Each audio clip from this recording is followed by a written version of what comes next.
Fred here, welcome back to the Gear Obsession channel. In this episode I'll be doing my first cell phone review, and this is basically my 1 week review of my new Motorola Atrix. Well, I'm finally retiring my old iPhone 3G, which I still love to this day. I mean, you just can't argue with the user interface that is so smooth and so slick and so intuitive. It's still #1 in the market. I don't care what anybody says, basically, because I've used both interfaces, Android and the iPhone, and the smoothness of the interface and jumping into it and being familiar with it quickly compared to the Android, which you have to learn over a little bit longer period of time. So right there, it was kind of a difficult transition for the first day or two until I got familiar with my new Motorola Atrix. So there's a slam right off the bat, and I haven't even showed the phone yet, and I know I'm going to hear a lot of grief about it, but just stick with me. So here's the Motorola Atrix. I'm going to go ahead and turn it on. Now the power button is right here, and it's in standby, and you just hit the button and you can slide this thing, and I programmed a security code, but this power button is a dual purpose button. It's also a fingerprint reader or a biometric, and I'll show you. Here's the lock screen. I'm going to run my finger down here and it unlocks it. You sort of program in your fingerprint. You train it. You have to do, this finger 3 times and this finger 3 times. But don't worry, if you lose your finger in battle, you can still put in your security code that you also program into it just in case. So there's the display. And I don't know if you could see that there's very slight hiccups. It's not quite as smooth. There's an occasional jerkiness that you don't see in the iPhone operating system. So that's what I'm talking about as far as the smoothness, slickness, intuitiveness. So let's go ahead and go over the specs. You can see this display looks pretty awesome. This cell phone is one of the first, could be the first, I know it's the first for AT&T, the first cell phone to have a dual core processor. It's a 1 gigahertz NVIDIA Tegra 2 processor. Can you believe that? A dual core processor in this phone. And 10 years ago, this thing would have blown away any computer out there. It currently has the Android 2.2 operating system. It should get to 2.3 when it comes out. The display is 4-inch. Now I know there's ones with bigger displays, but I wanted something that had the same form factor, and you can see it's about the same size as my iPhone 3G. As a matter of fact, the weight is exactly the same. They're both 4.7 ounces. So it was kind of important to me to get about the same size. I didn't want anything bigger and bulkier. But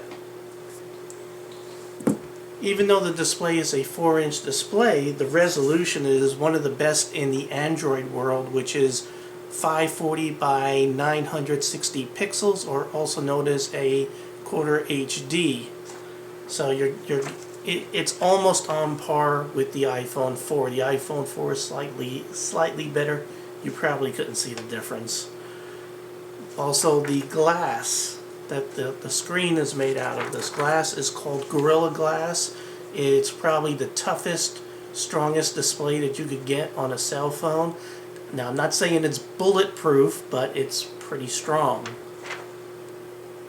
Now, I already went over the power button. That's also a biometric finger reader. And by the way, let's say you have this in your, I'm going to go ahead and turn this off. Let's say it's in a dock in your car, up on the dashboard. It's kind of hard to get your finger and swipe down. Well, I found out that you don't have to swipe down. You can swipe up. Even though, as you can see, it's not perfect, you can swipe up, so you don't have to wrangle your hand down. And of course now it doesn't work on camera, but there we go. You really got to take your time and make sure you get your finger pressed down, and it works most of the time first try. Nothing is perfect, but even though you trained it going this way, it figures out, if you do it the other way, it figures it out, so it can see it's your fingerprint. So I've never seen anyone show that in the video, so I wanted to bring that to light. Now, because this is Motorola, you get the Moto Blur user interface with a lot of live widgets. I've got some widgets over here so I can see what's going on Facebook and my messages and my Google Calendar, all sort of get onto these widgets. And it's sort of, if you're a social type of person, you know, with all the social apps and everything, you should you'll probably enjoy the Motorola widgets, known as Moto Blur, but a lot of people really hate them. It's kind of hard to get rid of them. It's sort of a locked bootloader, and you sort of get that, but it is hackable. But it doesn't bother me. I like the interface, so I'm keeping it. This thing comes with 16 gigs of RAM. I'm sorry, you have 16 gigs of storage, and it has a gig of RAM, which is another breakthrough here. A gig of RAM in a cell phone is a lot these days. So you're getting a dual-core processor and a gig of RAM and 16 gigs of storage, and you could even put an SD card in here that up to 32 gigs. Now the thing that sucks is you got to take the back cover off, where you just sort of you just come up to here and you pull it off. It's a very thin back cover. I don't want to take it off, but in order to get to the SD card, you have to take the cover off. Kind of sucks. I'd rather there'd be a door on the side somewhere where you could do that. Now, another false thing I heard on some reviews is they'll say, "Oh, look at that! It's a carbon fiber back." It's not carbon fiber. It just looks like carbon fiber. It's just a thin piece of plastic. Very, very thin. I mean, you almost feel like you're going to break it, but it seems tough enough. I haven't broke it. I haven't seen anybody else complain about breaking it, so it protects good enough. And you can go to Motorola and get a different back if you want. That's a little bit heavier and thicker. Now the speed of this thing over the network, AT&T, you know, you gotta take it. I don't judge the phone on the network that it's in, but you know, AT&T is AT&T. But you could, they just enabled, if you download, like if you buy this phone, you download the latest firmware, it'll have HSDPA, which is the latest network. You know how you got 2G, 3G. This is the thing after 3G. Some people call it 4G. Type of speed for data out there, and it should be able to reach theoretically 14.4 megabits. You'll probably see at best 2 or 3 is my guess. I wouldn't count on anything else. Also, you know, if you're at your house, you got wireless set up, it'll do Wi-Fi. It's capable of 802.11b, G, and N. It also has Bluetooth. You can do all your Bluetooth stuff in there. It has a GPS, has an accelerometer, so as you tip it, it can flip. It knows where it's going. Has a compass, magnetic compass in it. It has GPS.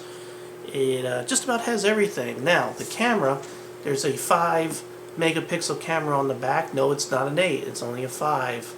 And it has 2 LEDs that are bright as no telling. Let me demonstrate the brightness of this. There is a cool app called Droid Light that's actually made by Motorola that will light these LEDs up, and it lights up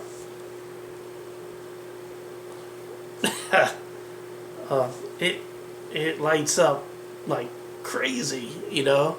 I mean, this is like brighter than most of my flashlights. I bet you this thing is probably about at least 60 lumen, just a guess. But what's really nice is that the light is a very clean white light. It's not like centered. It's spread out nice and even and no blind spots in it. It's a really nice light. So it makes a very good flashlight, better than a lot of dedicated flashlights, right with your phone. Now this also has a forward-facing camera, but the forward-facing camera is only 640 by 480, but it's meant for video teleconferencing kind of stuff. Strangely enough, the cell phone does not have an app that takes advantage of this yet, but I think the Android 2.3 operating system will come out with something, I believe. But if you can't wait, you could download a program such as Quick, spelled Qik, or there's one other one that the name escapes me at the time. If I remember it, I'll yell it out. Now, for video, this is capable of 720p HD video. Rumor has it that in an upgrade in the future, the hardware is capable of 1080p. But to be honest, you know, you're on a 4-inch screen to watching a video. Could you really tell the difference between 720p and 480? I don't know. I'd be fine with 720 and, you know, just be happy with that. But I wouldn't complain too much about it not being 1080 at the moment. Now, the battery in this thing is a monster. It has a 1930 milliamp hour battery. That the battery is huge. It's like it takes up like this much of the phone right here when you open up the case. It is big. It's a monster. It needs to be because it got that dual core NVIDIA processor. NVIDIAs tend to run hot and use a lot of energy. So you know, you'll still, you know, it's not going to last forever. You know, don't expect the thing to last for days and days and days, but you can make it through the day with light data usage and everything. But if you're out there GPSing and have everything going and everything, you'll go through it like any other smartphone within a couple of hours. So, but if you use that lightly and use it for what it's mainly for, which is a cell phone, it should last all day fine. But, you know, everybody's usage of these devices is completely different. So you have one person say, oh, it lasted me 2 days. You have another person says, it didn't last me 2 hours. And the last thing, and I saved the best for last because this phone has an HDMI out. So you have your battery. Let me point at the right thing here.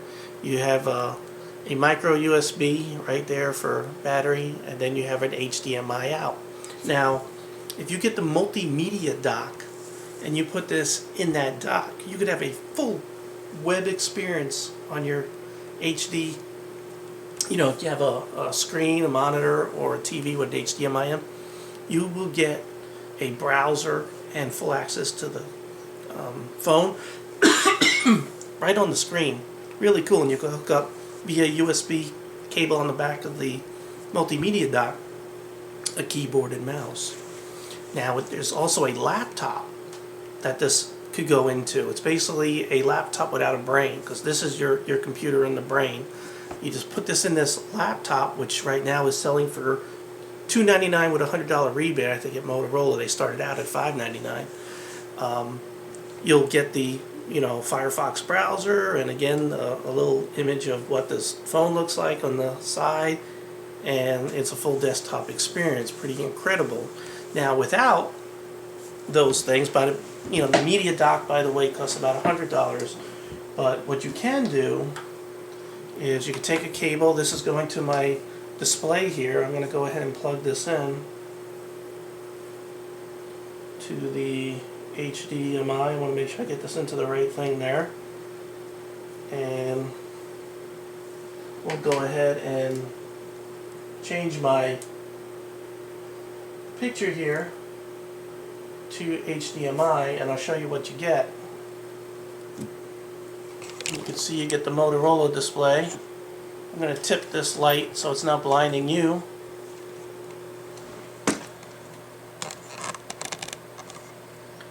And it's coming up, trust me. Eventually. Oh, I think the there we go. It's saying I could either do nothing or entertainment center. So I selected entertainment center. And look at that. And I could sort of scroll, do my videos as settings. So you could go to someone's house and show off your videos or pictures or your music right there. Pretty cool, huh? Alright. And by the way, it's still a cell phone. Alright, let's go ahead and turn that off.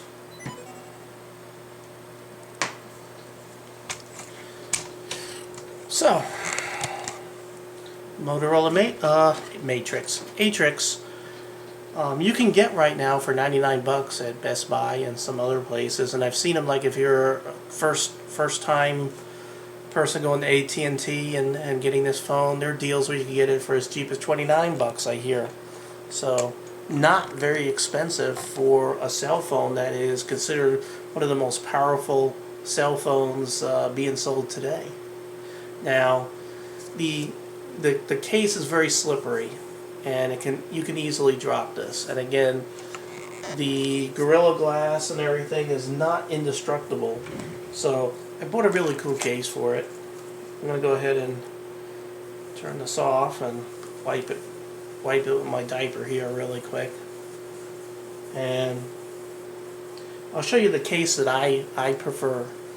Now, I like these OtterBox cases, and it comes with this screensaver, which not screensaver, but screen protector, which I'm debating putting it on. It even has a little thing to clean it, and it has the screen protector, which I'll tell you what, you hear me nice and calm. I'm like Mr. Rogers. When I'm dealing with trying to put these stupid things on phones and PDAs, they get me so pissed off. I can sort of anal attentive, and there's one bubble or one speck of dirt under there. I'm having a royal conniption. So I usually try to not put them on and get a case where it creates a lip on the top, so if I put the cell phone down on its display, the display doesn't touch what you set it down on. So this is the OtterBox commuter. It comes in two pieces. You got the black silicone lint attracting black silicone that you put on first, and then it has this cover that you put on it after. So it's 2 layers. They really mark it as 3 layers, because if you include the screen protector, that's 3. So I'm going to go ahead and put this on, and I want to make sure I don't have any dirt that's between the cell phone and the case, because if a piece of dirt gets in between there and starts grinding away, it might scratch it, and I want to make sure that it's a clean phone going into here. So we'll go ahead and slide this in, and we'll put this cover on. Okay, so there's the silicone all around there. And now we'll go ahead and put this hard shell over that. So what I found is it has these covers that open up for those HDMI and USB, and it's best to sort of get those situated first in here, like that. Get that all lined up, and then sort of work it.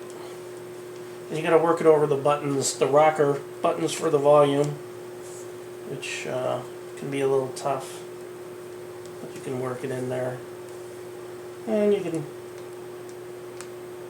get everything straight, and there it is. You end up with a very handsome looking phone. I really think it's nice. Now, by the way, here's your port for your headphones, stereo, and your HDMI and your mini USB have little covers to keep the lint out there, and they fold in really nice. So there it is. Very nice looking. So there's my new Motorola Atrix. For 99 bucks, I think it's the best deal in the market for a dual-core processor with a gig of RAM and 16 gigs of storage out of the box, with 32 gigs added with an SD card that you could buy. Can't beat it. Now, if you like those larger displays, like the Bionic or the Thunderbolt,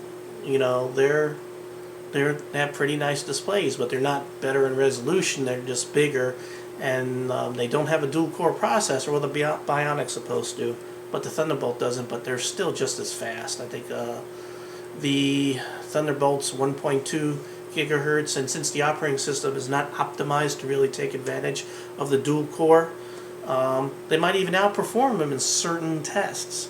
So until the operating system matures enough to take full advantage of the dual-core, there is a speed advantage in most cases, but not necessarily as much as there should be. So this is my review of my new Motorola Atrix. I do highly recommend it. I have recommended it to friends already and co-workers. I feel it's a great buy. There's nothing out there that can beat it for the price. So if you're in the market for a cell phone, you may want to consider the Motorola Atrix. Meanwhile, I'm going to have to delegate my